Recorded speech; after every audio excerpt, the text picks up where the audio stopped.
This is problem 779E. It's on page 357. A turbojet aircraft is flying with a velocity of 950 feet per second at an altitude of 30,000 feet where the ambient conditions are 5 psia and negative 26 degrees Fahrenheit.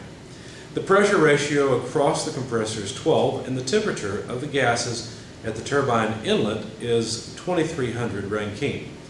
Air enters the compressor at a rate of 75 pound-mass per second and the jet fuel has a heating value of 18,400 BTU per pound mass.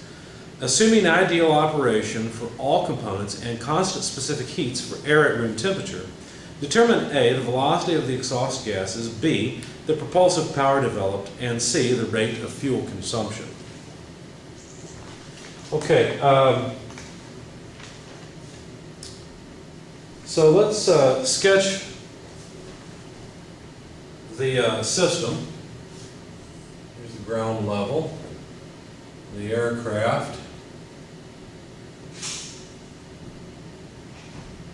is moving at a velocity of 950 feet per second. The compression ratio, or the compressor ratio is 12. The local atmospheric pressure is 5 psia, and the temperature is negative 26 degrees Fahrenheit. Now, most of the time we'll want to use temperatures in Rankine, so I went ahead and converted that so that it's 434 Rankine. Now, the elevation is 30,000 feet. Now, that's not really terribly important to us, except that we realize that the ambient temperature and pressure are significantly different from what you would find on ground. What is important is the TS diagram. The TS diagram for the jet cycle looks a lot like the TS diagram for the Brayton cycle. The key difference is that in a jet engine, there are two stages of compression essentially. There's the nozzle or the diffuser compression section, and then the compressor compression section. From state 4 to state 5, well, let's back up. 3 to 4 is constant pressure heat addition. This is where the fuel's being burned in the combustion chamber. And from 4 to 5 is expansion in the turbine, and then from 5 to 6 is expansion in the nozzle. Of course, it's the change from 5 to 6 that really develops the thrust for the aircraft. Other information given, the mass flow rate of the air is 75 pound mass per second through the engine, and the heating value of the fuel is 18,400 BTU per pound mass. We're supposed to use cold air standard assumptions, and all that does is gives us the heat capacities. So the various things we're supposed to find are the velocity of the exit coming out at state 6, the propulsive power, and then C, we're supposed to find the mass flow rate of the fuel. Okay, now in solving a problem like this, basically what we're going to do is walk around the cycle and calculate all the temperatures. Whatever we have to do to get them, we're going to get all the temperatures. So let's see, from state 1 to state 2. We're moving through a diffuser, and the energy balance for a diffuser basically comes out like this. The mass flow rate through the diffuser times the enthalpy of the incoming stream plus the mass flow rate multiplied by the kinetic energy of the incoming stream is essentially equal to the mass flow rate of the air leaving the diffuser multiplied by the enthalpy of that stream. Now you might ask, what about kinetic energy? Well, the kinetic energy at state 2, which is between the compressor, between the beginning of the compressor and the end of the diffuser, that state essentially has, for all practical purposes, no kinetic energy. All the kinetic energy has been converted to enthalpy, which is thermal energy and flow energy. So notice we can cross off the mass flow rate, and of course we can replace the enthalpies by CPT. And so here's an equation that should hopefully help us calculate the temperature coming out of the diffuser.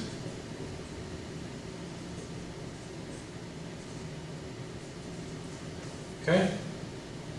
Now, in fact, we know the velocity coming in. You may say, well, how did they give us the velocity coming in? Well, if the aircraft is moving through the air at a velocity of 950 feet per second, then that essentially means the air is coming into the diffuser at a rate of 950 feet per second. So, or at a speed of 950 feet per second. So we can simply add 434 Rankine from the temperature at state 1, plus the 950 feet per second squared for the velocity, divided by 2, divided by the heat capacity, and the heat capacity is 0.24 BTUs per pound mass per Rankine. That's just the heat capacity of the air. But you'll notice we've got a small problem here. We've got Rankine here, but we have feet squared per second squared in the numerator and BTU per pound mass in the denominator. There is a conversion factor, if you look in the front of your book, that says 1 BTU per pound mass is 25,037 feet squared per second squared.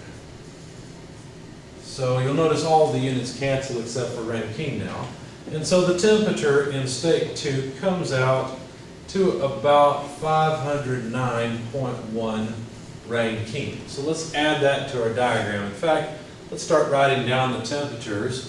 The temperature here at the entrance to the engine is 434 Rankine. The temperature at state 2 is 509.1 Rankine, but I'll drop the 0.1 for the sake of this diagram. Other than that, we don't know any other temperatures. Now, in moving from state 2 to state 3, to get the temperature in state 3, what is it that relates these two? Well, we were told that the pressure ratio across the compressor is 12. Now, a lot of times the pressure ratio is given from the low side to the high side, but in this case, the problem statement said that this is really the compression ratio across just the compressor itself. So we can use an isentropic equation across the compressor with the pressures across the compressor, because notice really that's the compression or the compressor ratio, to the K minus 1 over K in an isentropic equation. So the temperature in state 3 is the temperature in state 2, and this pressure ratio, P3 over P2, that's just RP to the K minus 1 over K. Okay? So T3 is T2. How much is T2? 509.1 Rankine. The pressure ratio is 12. And then K minus 1, well, K is 1.4, subtract 1, you get 0.4 over K, which is 1.4. Okay? So if we plug all of this into our calculator, then we find that the temperature is about 1,035.5 Rankine. That's the temperature at state 3. So let's add it to our diagram. And I'm just going to write it as 1,036, just rounding up. Okay? What's next? Well, we've moved from state 2 to state 3. Now let's try to go from 3 to 4. Now, fortunately, we were told the heating value of the fuel, but we're not told the mass flow rate of the fuel. So in moving from state 3 to state 4, we really don't have a good way to do that, right? If we knew the mass flow rate of the fuel, we could multiply it by the heating value and get the heat flow rate in. That would be nice, but we don't know that. Now, we do know, let's see, we were given one thing that I didn't write down. Let me read it to you. We were given that the gases enter the turbine at 2,300 Rankine. So that's state 4. So basically we're given the temperature at state 4. Okay? Now what we'll do later is go back and look at the transition from state 3 to state 4 to find the fuel flow rate. But for now, let's go ahead and go from state 4 to state 5, continuing throughout the diagram in order to find all of the temperatures. So to move from state 4 to state 5, What do we know? Well, let's see, there's an isentropic relationship here, but that doesn't really help us because we don't know the pressure ratio from 4 to 5. So that doesn't help us. It's not the same as the pressure ratio across the compressor. There's no requirement that the pressure ratio across the compressor and the turbine be equal.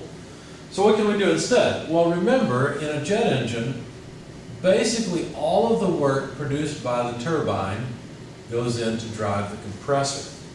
And what that means then is that the enthalpy drop across the turbine, H4 to H5, is equal to the enthalpy rise, H2 less H3, across the compressor. Now, if we substitute Cp delta T for both of these,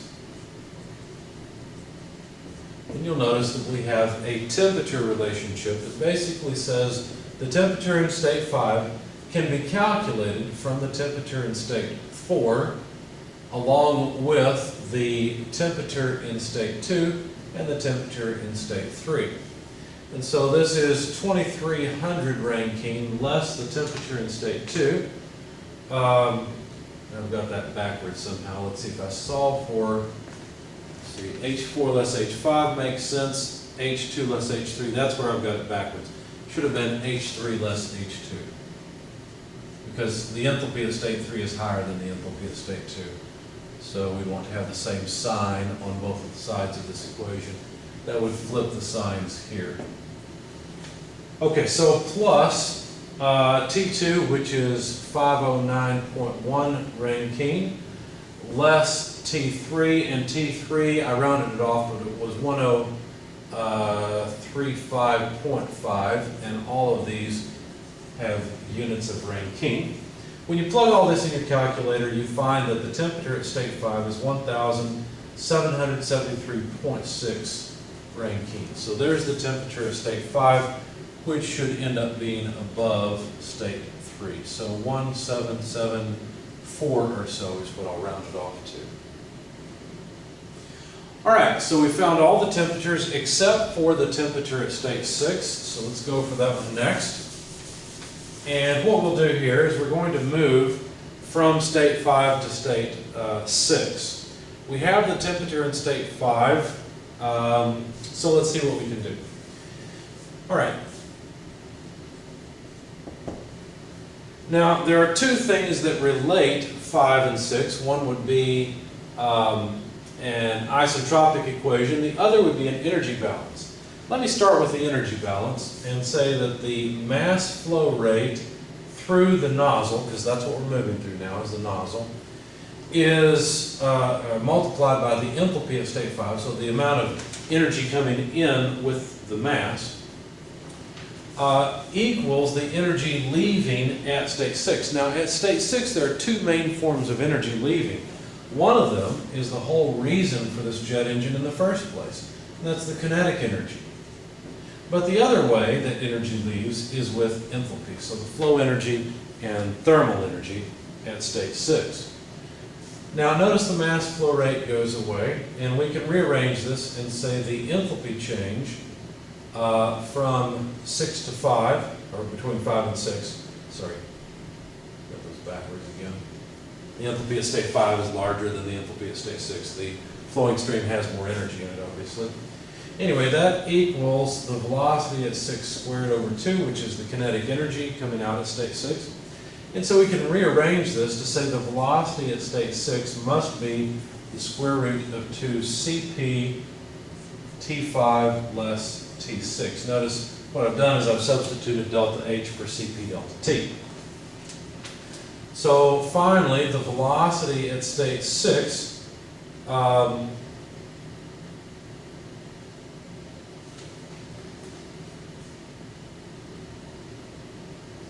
the velocity at state 6 should be the square root of 2 times the heat capacity, but the heat capacity at constant pressure is 0.24 BTU per pound mass per Rankine, multiplied by T5. We know T5, it's 1770, let me find it in my notes, 3.6 Rankine less T6.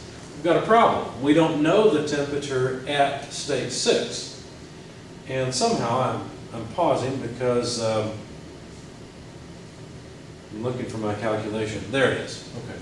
So like I said, we can use an energy balance here. The other relationship is an isentropic relationship. Now we might like to try to go from state 5 to state 6, but, or with an isentropic relationship. The problem is we don't know anything about the pressure ratio from state 5 to state 6. But how about from state 4 to state 6? Well, those two are related isentropically as well. So we could simply write that T6 equals T4 times P6 over P4 to the K minus 1 over K. And you might say, well, that's all well and good, but we haven't found the pressure at state 4 yet. But if you think about it, we could, right? I mean, that wouldn't be too terribly difficult. In fact, if we were to go back, and notice we solved for temperatures, if we were to go back and solve for pressures, then we should be able to come up with the pressure at state 3, which will be the same as the pressure at state 4.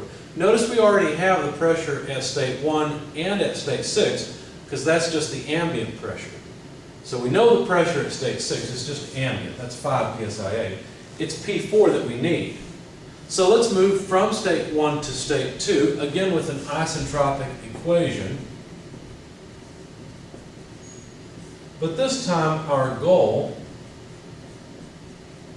is to find the pressure, the pressure ratio between 1 and 2. Now we could find the pressure at state 2, but it turns out we don't really need that. What we need is the pressure ratio between 1 and 2 and the pressure ratio between 2 and 3. In fact, we could save ourselves some time. I'm going to work this slightly differently than the way I worked it in my solution because really we don't have to go from 1 to 2 and then from 2 to 3. We could simply go directly from 1 to 3. So let's just do that. So let's see. If we were to write that, let's see, the form would be the same, so I shouldn't have erased that. I have trouble remembering how these go. If we were to write that T3 over T1 equals something in terms of a pressure ratio, it would be P3 over P1 to the K minus 1 over K. Now once we get this ratio between 1 and 3, notice that P3 is the same thing as P4, and that's how we will calculate it. All right, so in fact, let's just go ahead and rearrange the equation. That'll be the easiest way to do it. Let's see, T3 over T1, to do it line by line, would be K, or to the K over K minus 1, just inverting the exponent, moving it to the other side, is P3 over P1. And so P3 would just be P4, which is, because they're the same, right? P3 and P4 are the same, that's just in the burner section. Which is then P1, moving this to the other side, T3 over T1 to the K over K less 1. Okay, so we'll squeeze this in here. So P4 would be P1, which is 5 psia, multiplied by T3, and T3 is 1036 or so. I think it was actually 1035.5 over T1, but T1 was 434 Rankine to the power of K, which is 1.4 over 0.4 because it's K minus 1.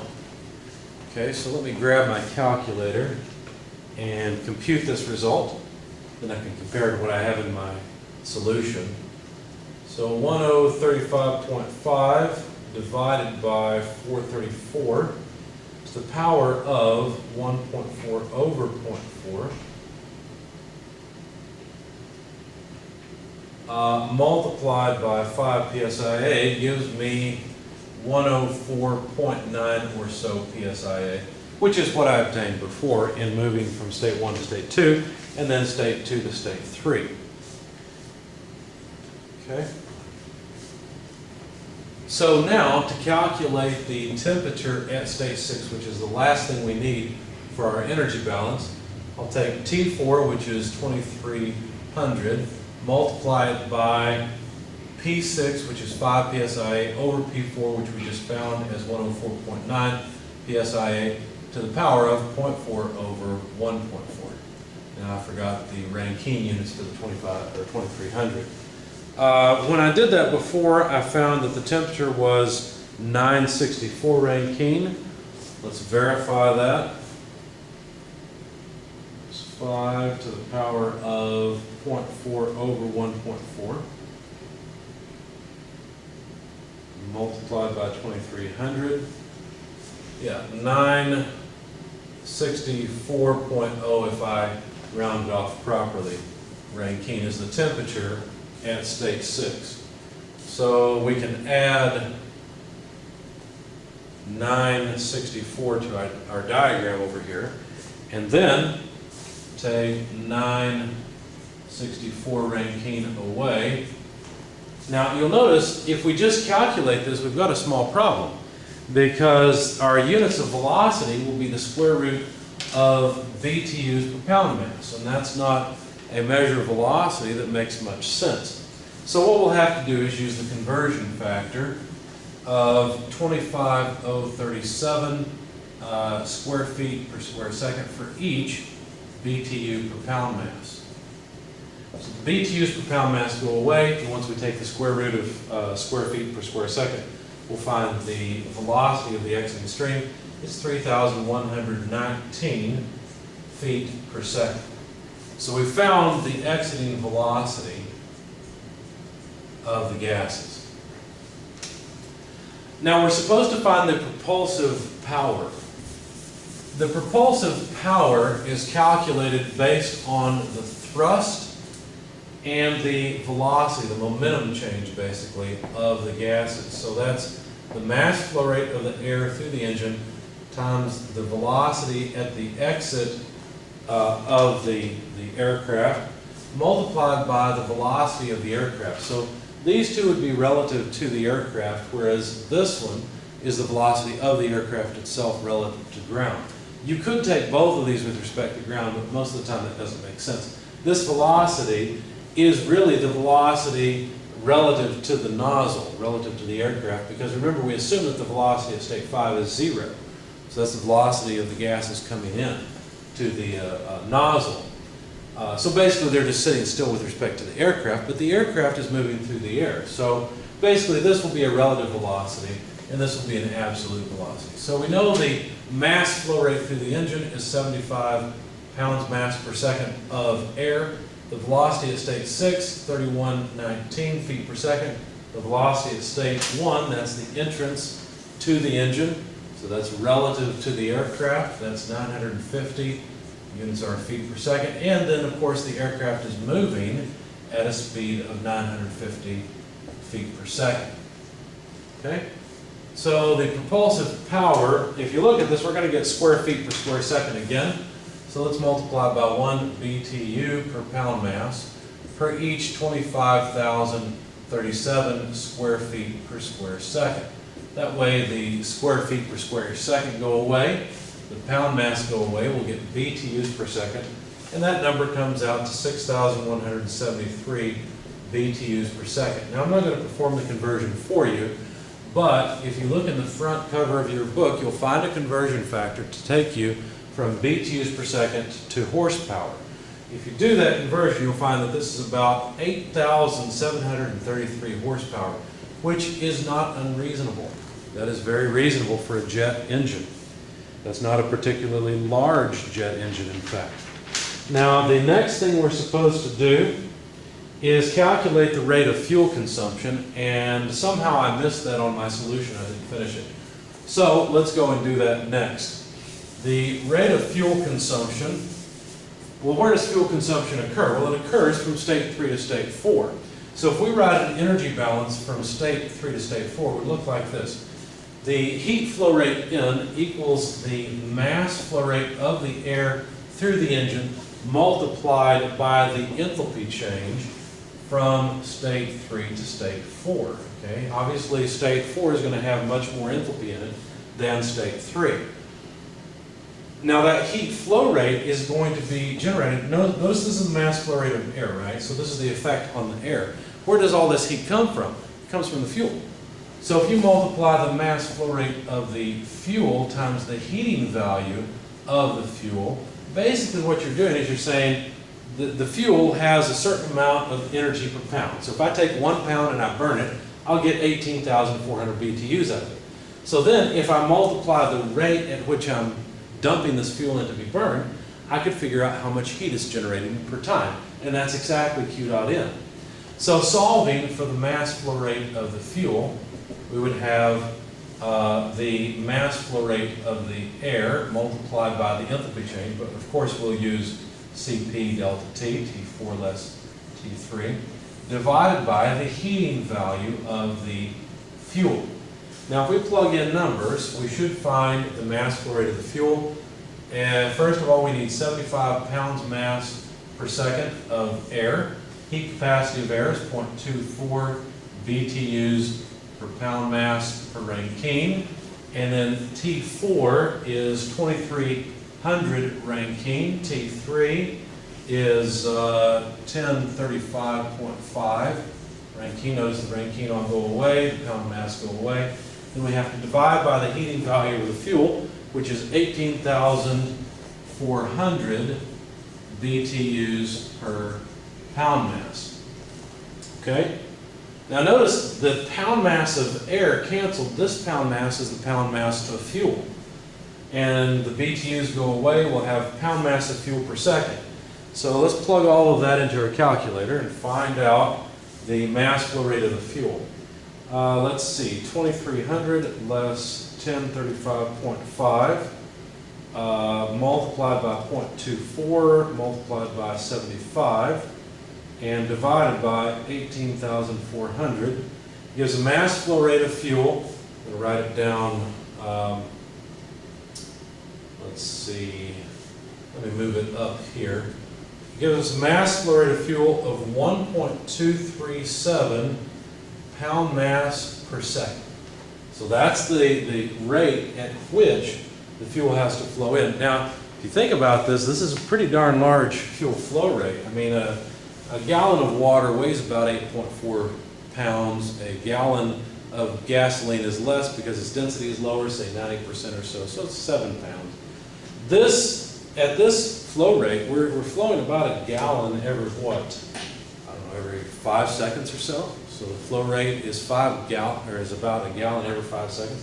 That's a pretty fast flow rate. So you can see that this engine is really sucking in fuel, and it's really not a surprise. I mean, the thing is generating 8,700 horsepower. That's significant.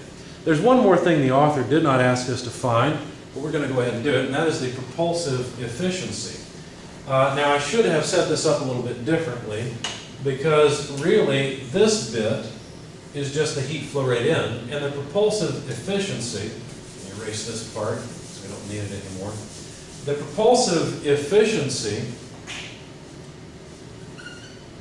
is just the propulsive power divided by the heat flow rate in. So we've already got the 6173 BTUs per second of propulsive power. I'm going to use those units rather than horsepower because it'll work out easier. And then if we calculate just this numerator here, we'll get the heat flow rate in. So let me go ahead and calculate that. In fact, I should just be able to take the answer I have, which is this, and multiply it by 18,400. There we go. So the Q dot N rate that I found is 22,761 BTUs per second. That's just the numerator here.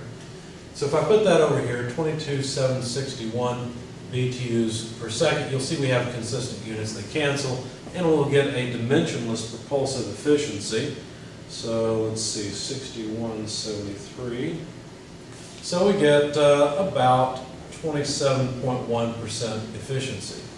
So that's basically the percentage of the fuel that actually pushes the jet through the air.